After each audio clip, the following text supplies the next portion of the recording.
تو اس سے پہلے جو درس تھا، درس السابع، جو 7واں چیپٹر تھا، اس کے اندر حاذا اور ذالکہ کا ایک ساتھ استعمال بتایا تھا، یعنی قریب اور دور کا، چاہے وہ مذکر کا ہو یا مؤنث کا ہو، قریب اور دور کے اس اسما کا استعمال ایک ساتھ اس میں بتایا گیا تھا. اب اس چیپٹر کے اندر اس کو حاذا کے ساتھ، یعنی مضاف مضاف الیہ کے جملوں کے ساتھ اس کو جو ہے استعمال کیا جائے گا، اور قریب اور دور کا ایک ساتھ استعمال کیا جائے گا. اس میں دو چیزیں ہوں گی، یا پھر وہ مبتدا خبر کی شکل میں حاذا کا یعنی قریب کا اور بعید کے جو ہے جملے استعمال کیے جائیں گے. یہ دو طریقے کے جملے آپ یہاں پر پڑھیں گے. نمبر ایک، یا تو مضاف مضاف الیہ کے ساتھ ہوگا قریب اور بعید کے جملے، یا پھر مبتدا خبر کے ساتھ قریب اور بعید کے جملے ہوں گے. ٹھیک. ھذا الرجل تاجر، یہ لڑکا ایک تاجر ہے، یہ لڑکا یعنی یہ آدمی ایک بزنس مین ہے. وذلک الرجل طبیب، اور یہ لڑکا، یہ آدمی ایک ڈاکٹر ہے، یہ لڑکا ڈاکٹر ہے. جب حاذا جو ہے اکیلا ہوتا ہے، یعنی حاذا کوئی بھی اسم اشارہ، چاہے وہ حاذا ہو یا کوئی ہو،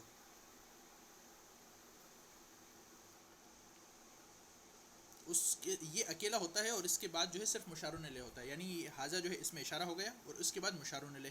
اب مشار الیہ الف لام نہیں ہے اس پر. اب یہ آپ کا یہاں پر ایک تھوڑا سا ٹویسٹ شروع ہوتا ہے، جو اس سے پہلے آپ کو رول بتایا گیا تھا اس کے اندر اب یہ ٹویسٹ ہے. تو اس کو ذرا اچھے سے ذہن نشین رکھیں، اور اگر کسی کو کوئی ڈاؤٹ ہو، کچھ سمجھ میں نہیں آیا ہو تو پوچھ لیں، کیونکہ اس سے پہلے جو آپ کو رول بتایا گیا تھا اس میں تھوڑا سا اب یہاں پر ٹویسٹ بتایا جا رہا ہے. تو حاذا جو ہے وہ اسم اشارہ ہے، یا اس کی جگہ پر آپ ذالکہ لے لیں، کوئی بھی ہے، اسم اشارہ ہے.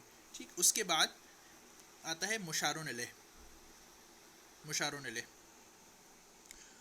تو حاذا کے بعد اگر مشار الیہ ہے، یعنی جس کی طرف اشارہ کیا جا رہا ہے، تو اس کا وہ نکرہ ہوگا، اور نکرہ ہوگا تو ہم اس کا ترجمہ ایک، کوئی، چند وغیرہ اس طریقے کے الفاظ سے جو ہے وہ کریں گے. اس سے پہلے آپ کو یہ بتایا گیا تھا. لیکن اگر حاذا کا جملہ ایسے جملے کے ساتھ ہو، وہ صرف اسم اشارہ اور مشار الیہ پر مشتمل نہ ہو، ٹھیک ہے، اسم اشارہ اور مشار الیہ پر مشتمل نہ ہو فقط، بلکہ اس کے اندر جو ہے ایک بڑا جملہ ہو، یعنی مبتدا خبر کے ساتھ وہ جملہ استعمال ہوا ہے، یا پھر مضاف مضاف الیہ کے ساتھ وہ جملہ استعمال ہوا ہے، تو پھر اس میں ایک کا ترجمہ ایک، کوئی، اس طریقے سے ترجمہ کرنے کی ضرورت نہیں ہے، کیونکہ ہم جس آدمی کی طرف اشارہ کر رہے ہیں، ھذا الرجل تاجر، تو یہ اس میں خود ہی ڈیفائن ہو گیا کہ اس آدمی کی بات ہو رہی ہے، اس فلاں آدمی کی. ٹھیک. تو اب اس میں ایک، کوئی وغیرہ اس طریقے سے جو ہے ترجمہ کرنے کی ضرورت نہیں ہے، کیونکہ ایک یا کوئی اس طریقے سے جو ترجمہ ہم کرتے ہیں وہ ڈیفائن کرنے کے لیے کرتے ہیں، ڈیفائن کرنے کے لیے کرتے ہیں اس، تاکہ وہ شخص متعین ہو جائے، اسپیسیفائی ہو جائے کہ اس فلاں آدمی کی بات ہو رہی ہے. لیکن جب ہم نے یہاں پر اشارہ کر کے اس کو بتا دیا کہ یہی آدمی ہے، تو اب اس میں وہ مجہول نہیں رہا، وہ غیر معلوم نہیں رہا، بلکہ معلوم ہو گیا کہ اس آدمی کی بات ہو رہی ہے. لہٰذا اس میں ایک، کوئی وغیرہ اس طریقے سے جو ہے ترجمہ کرنے کی ضرورت نہیں ہے. ٹھیک. اگر کسی کو اس میں کچھ سمجھ میں نہ آیا ہو تو دوبارہ پوچھ سکتا ہے. تو اس میں ہم جو ہے سادہ سمپل ترجمہ کریں گے، ھذا الرجل تاجر.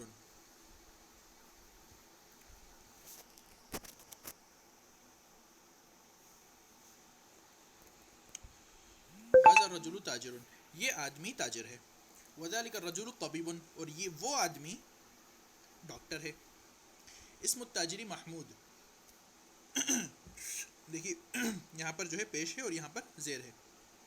تو اسم التاجری محمود، محمود یہاں پر تنوین آئے گی، محمود، کیونکہ مذکر کا نام ہے، مذکر کا علم ہے، مذکر کا کسی ایک آدمی کا نام ہے، تو اس کے اندر الف لام تو آئے گا نہیں، لیکن تنوین آئے گی. ٹھیک. تو اسم التاجری محمود، تاجر کا نام محمود ہے.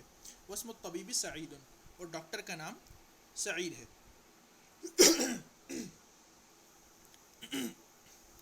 ھذا البیت للتاجر، ھذا البیت للتاجر، لام زیر لی بتایا تھا میں نے. لام زیر لی کسی اسم کے نیچے، کسی اسم کے پیچھے آتا ہے، تو اس کا ترجمہ ہوتا ہے، مطلب وہ پراپرٹی ڈیفائن کرنے کے لیے ہوتا ہے کہ اس کی پراپرٹی ہے، اس کی جو ہے ملکیت ہے.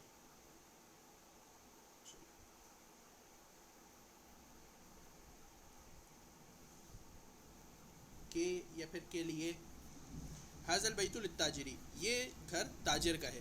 یہ بھی مضاف مضاف الیہ کا ہی ایک حصہ ہوتا ہے. لام زیر لی، لام زیر لی جو ہے یہ بھی مضاف مضاف الیہ کا حصہ ہوتا ہے. یہ بھی اسی میں شمار ہوتا ہے، یہ بھی اسی میں کاؤنٹ ہوتا ہے، اسی کی قسم ہے. حاض البیت للتاجری، یہ گھر، حاض البیت یہ گھر تاجر کا ہے. وذالک البیت للطبیب، اور وہ گھر ڈاکٹر کا ہے. یہ میں نے آپ کو اس سے پہلے بتایا تھا یا نہیں بتایا تھا؟ مجھے یاد نہیں کہ میں نے یہ اس سے پہلے بتا چکا ہوں یا نہیں بتا چکا. اگر بتا چکا ہوں تو آپ بتا دیں. جیسے یہ میں کہوں ھذا بیتن، یہ ایک گھر ہے. ٹھیک، یہ اس میں جو بیتن ہے مشارون الیہ، یہ جو بیتن ہے مشارون الیہ یہ نکرہ ہے، یہاں پر تنوین آئے گی. لیکن اس کا مطلب ہوا یہ ایک گھر ہے. لیکن اگر میں کہتا ہوں ھذا البیت، یہاں پر اگر الف لام لگا ہوا ہے، یہاں پر ایک پیش ہے، تو مشارون الیہ پر اگر ایک پیش لگا ہوا ہے تو یہ اس کا ترجمہ ہوگا یہ گھر. تو یہ جو ہے کمپلیٹ سینٹنس ہے کہ یہ ایک گھر ہے، لیکن یہ جو ہے یہ انکمپلیٹ سینٹنس ہے، یہ گھر. اب اس کے بعد کی بات جو ہے وہ ادھوری ہے. اس کے بعد کیا مطلب یہ گھر سڑا ہوا ہے، یہ گھر مضبوط ہے، یہ گھر جو ہے یعنی اچھا ہے، یہ گھر خوبصورت ہے، تو یہ کیا ہے؟ تو یہ جو ہے یہ انکمپلیٹ سینٹنس ہے. تو یہ بتایا تھا میں نے یا نہیں بتایا تھا؟ تھوڑا اور ایلیبوریٹ کروں اس کو میں.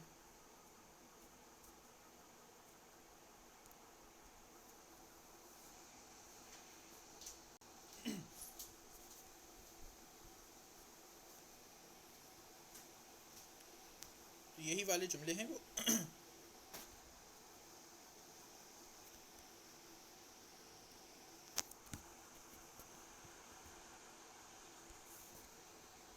ھذا البیت للتاجری، یہ گھر تاجر کا ہے. وذالک البیت للطبیب، اور وہ گھر ڈاکٹر کا ہے. بیت التاجری امام المسجد، تاجر کا گھر مسجد کے سامنے ہے. امامہ مطلب سامنے، اور یہ امامہ بھی مضاف کے طور پر استعمال ہوتا ہے ہمیشہ. امامہ اور خلفہ، ٹھیک ہے. امامہ مطلب سامنے، اور خلفہ مطلب پیچھے. ٹھیک، خلفہ مطلب پیچھے، اور یہ مضاف کے طور پر استعمال ہوتے ہیں. یعنی یہ مضاف ہے اور اس کے بعد والا جو ہے وہ مضاف الیہ ہوگا اور اس پر زیر آئے گا. یہ خلفہ ہے، خلفہ کے بعد مدرسہ زیر ہے اس پر. تو یہ مضاف کے طور پہ استعمال ہوتے ہیں.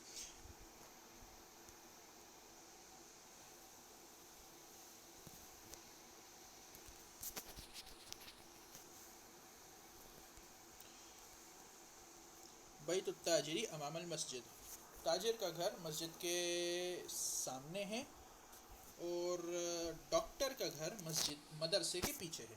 بیت الطبیب، یہ دیکھیے یہ جو ہے یہ پورا مضاف مضاف الیہ بن کر کیا بنا؟ یہ مبتدا بنا، مبتدا. اور یہ مضاف مضاف الیہ بن کر اس کی خبر ہوئی. یہ پورا ایک جملہ کہلائے گا مبتدا خبر کا، لیکن اس کے اندر، اس پورے جملے کے اندر دو مضاف مضاف الیہ ہیں. ٹھیک، تو آپ صحیح ترجمہ اسی وقت کر پائیں گے جب آپ کو سٹیٹس پتہ ہو.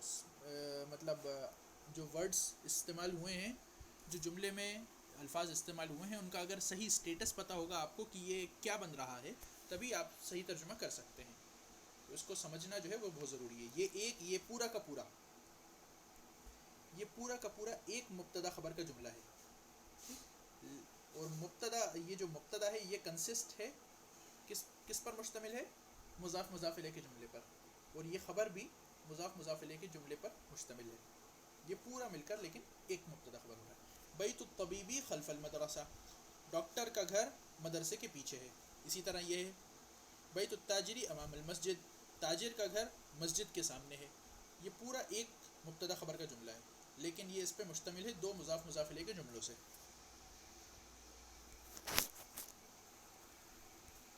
بیت التاجری امام المسجد، تاجر کا گھر مسجد کے سامنے ہے. و بیت الطبیب خلف المدرسہ، اور ڈاکٹر کا گھر مدرسے کے پیچھے ہے. لمن هذه السیارۃ ولمن تلک،